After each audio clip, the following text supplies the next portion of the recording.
Bum, bum, bum, bum, bum, bum. All I want for May is big stompy mix. Big stompy mix. Big stompy mix. All I want for May is big stompy mix and 2001 subscribers to my channel. Yes. Good morning and welcome, my lovelies. Hello, how are you? It is Tuesday in most corners of the world. It's about 8:13 in the morning on this, the last day of April. It is once again a beautiful spring morning, but that haze is still in the air. I hate you, California. It's Tuesday, and at Tuesday we look at toys. Specifically, we look at Games Workshop toys. And amidst all the controversy of Games Workshop, we're going to try and push them to the side for a second so we can just appreciate the toys. But first, now knowing a little bit more about Games Workshop than I did when I started this, I just want to toss this out there. Okay. The Emperor, Warhammer, human, apparently been alive forever. Some suggest that he was Alexander the Great, other famous historical figures throughout Earth's history, and then he just evolved to the point where he's the Emperor in Warhammer 40K, right? As far as I understand that is the story, right? Okay. Stick with me here.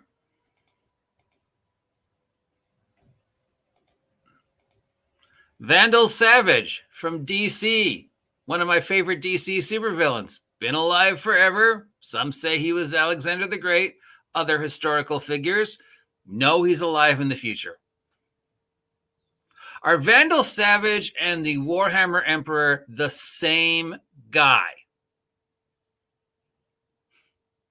Immortals, been around forever. Both possibly would have been Alexander the Great. Other historical figures, both in the future, both established empires. Same guy? Am I the first person to ever make that connection? I have a feeling I'm the first person to ever make that connection that Vandal Savage and the Warhammer 40K Emperor are the same guy. It'd be cool if they were. He's one of my favorite DC supervillains. Anyways, enough with that. On to toys. And the very first thing I saw this morning are these. I have no idea what they are, but they look freaking incredible. What are these? This is something to do with the new AOS, New Age of Sigmar. New Age of Sigmar, of course, means potential new controversy coming up if they're going to be changing Age of Sigmar again. I was like, what are these? Apparently, they're representations of spells. How freaking cool is that? This is just some giant death puffball spell. I don't know what this is, but if I saw this fireball steaming towards me in a dungeon hallway, I'd be like, fuck it, my character's dead. Just take the sheet now. We got another puffball of doom over here. We got this. I didn't know what this was at first, but then I saw it and I was like, oh, this is just a giant axe moving across the ground. How anime can you get? And then in the back, there's this little portal just going, hey, what about me? Pay attention to me. And in the front, there's this little wall going, I'm cool too. Look at me. No, these two are just look so pathetic compared to these four. Amazing job. So what are these? They're spells. They are representations of spells in Age of Sigmar. Somebody, whether these were homebrewed or made them. I mean, at first you think like, well, why would I want to spend that much money just to have a representation of a spell on the battlefield that's going to last? But then you look at these and you're like, I don't fucking care if it costs me money. They're fucking cool. And then down here we have some more information on the spells. And just, how they work. More secrets. I guess there's a new edition of Age of Sigmar coming up, guys. So prepare to be argued about that. You got these guys. Can I get this to work? There is that little puff ball of doom. It's called the Purple Sun of Schiss. And the other little puff ball was called Malevolent Maelstrom. That just sings to me. I mean, it looks kind of like a virus, right?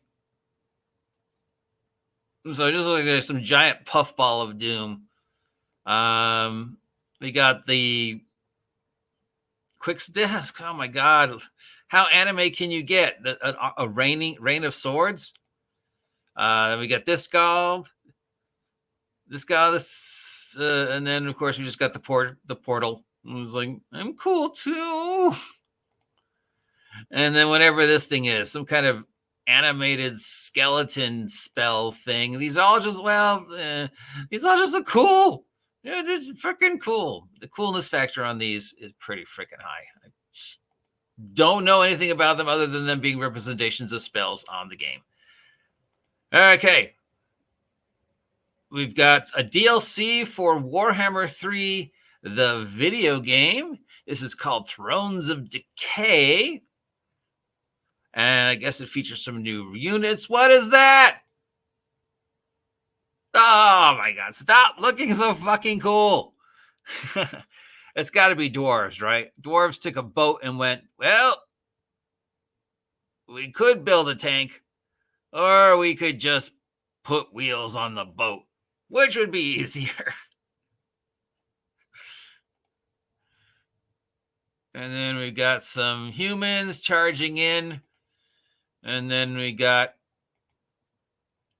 steampunk dwarf, because now all dwarves in every video game look exactly the same. We got some more dwarves. We got this. What? What? No. That is, well, first that wouldn't work. Unless there was somebody pushing it.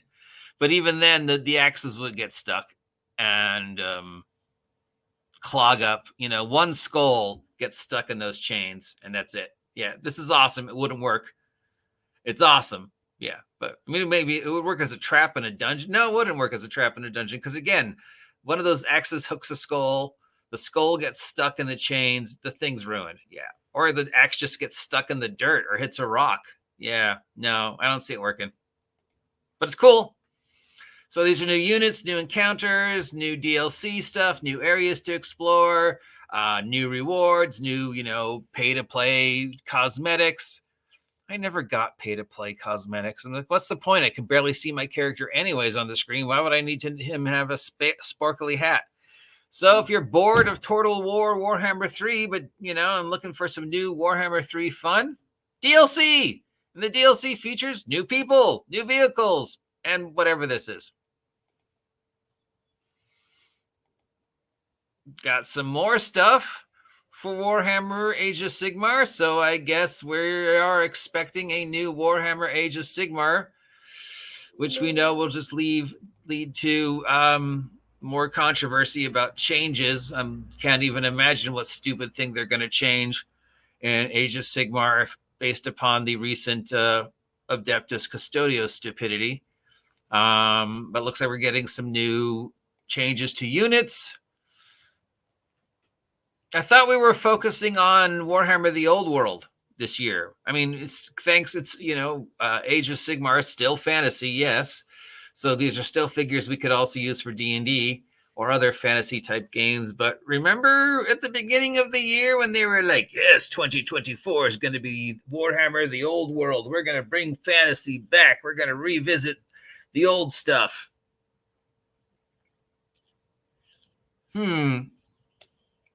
There was a brief bit, and then they didn't say anything. They introduced into the Rat Folk units, and that was like 4 weeks ago. And then since then, nothing. I mean, we're seeing plenty of new stuff for 40K, and plenty of new stuff for Sigmar, and plenty of new stuff for Horus Heresy.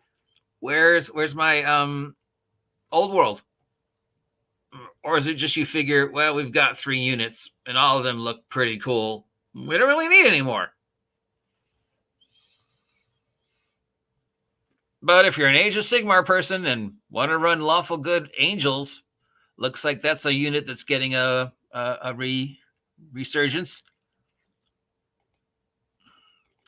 500th issue of White Dwarf, the official magazine for Games Workshop that's been around forever, containing a whole bunch of stuff, including a complete history of the magazine, reprinting some of the best articles, profiles of best paintings, humor, comics, probably some entries into the Golden Demon, just some stuff. So if you've been following White Dwarf Warhammer and want to enjoy 500 issues of the magazine, There you go. And it does come with some official anniversary figures. There's a dwarf. There's a special run on paint. There's a collectible coin. I don't really see the point of those, but okay. There's these guys, but these guys have been floating around for a while. I don't think they're really 50th, 500th gold white dwarf rewards because you post them every week.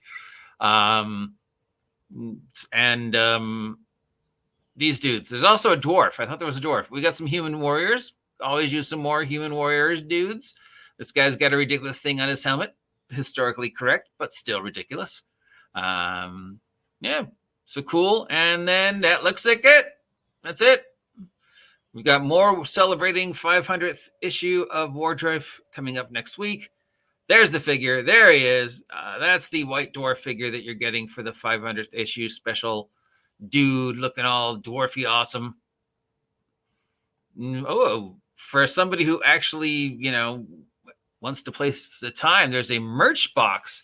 And the merch box is going to come with a whole bunch of stuff, including, it looks like, some clothing. Do we have a price on this merch box?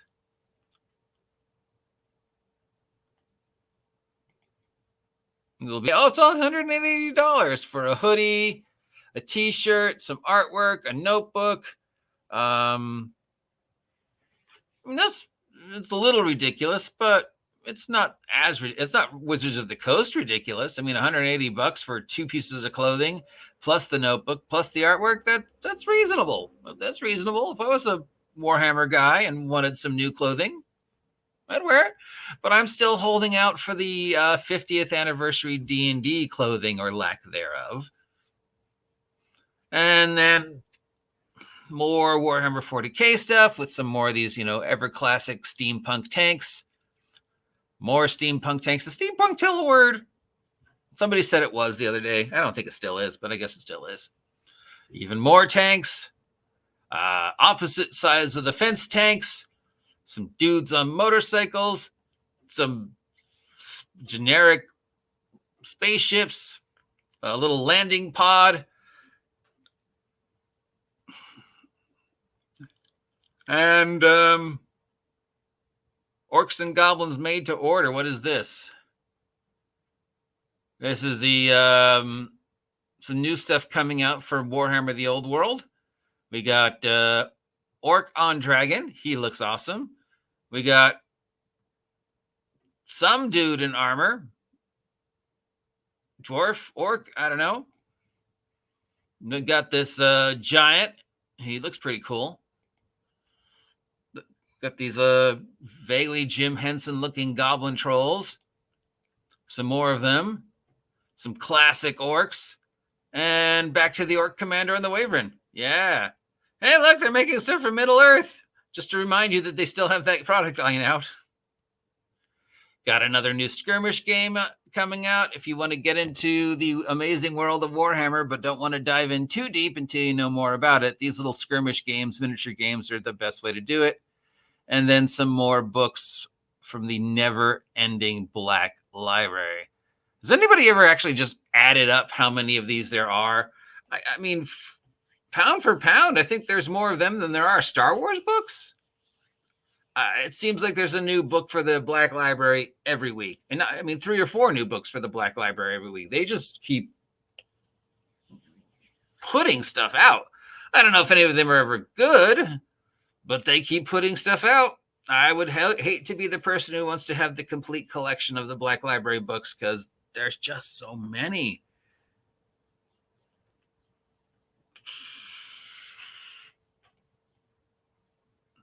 This week's freebies for painting class are these 2 little orcs looking all fun-loving. And that's about it. Anything else? Some more stuff for New Age of Sigmar. They definitely want us to know there's a New Age of Sigmar coming out. Here's a lovely combination of figures and paint and dioramas to make this army of undead. And then some notes on technical combat for Age of Sigmar. Here's another great combination of 3D with paintings and AI to create this diorama of a bunch of dwarves going to war with some horrible giants. some insight into the units coming out for New Age of Sigmar. And if you want to know more secrets of the new edition of Age of Sigmar and be disappointed or excited, there's links. So you don't have to be surprised. And then they can say something like, oh, yeah, we're changing these things, so now they're this. And then everybody will be upset. And then maybe another member of the staff will gradually, gently step down and wait a year. Like that lady who just stepped down, much better way of doing it than Cynthia Williams, I think. The lady who stepped down over at Games Workshop. Cynthia Williams, the Wizards of the Go, sweat, fuck you, I'm out of here before the numbers drop. And the chief financial officer at Games Workshop who stepped down said, fuck you, I'm out of here in a couple months. I'll definitely be gone by 2025. But until then, that gives me a huge gap in time to change my mind if things look better. You know, because a lot of people said the reason why she was stepping down was because of the hullabaloo over the Adeptus Custodius transition and how it was affecting Warhammer finances, and a lot of people saying they were canceling their Warhammer accounts and stuff like that. And she did the same thing Cynthia Williams did. She gave her notice, but she gave a half a year notice as opposed to 2 weeks notice, which means from now through January, she's still there somewhere, which means if things change and the money doesn't disappear, she can just go, oh, wait, I'm still here. What? Well, I guess I changed my mind. I'm not stepping down. I can have my job back? Well, of course I can, because I never left. Say what you will. I think this woman, chief financial officer, way smarter than Williams, leaving herself a huge window to jump back in if things go better and turn as financially solubile as Games Workshop was last year. And if they don't, if Game Workshop's tanks, her walking papers are already in process. So at the end of the year, she can go do. Either way, she just looks like, I did nothing wrong. I gave them half a year. Cynthia Williams is like, I got out before I found out how bad things were.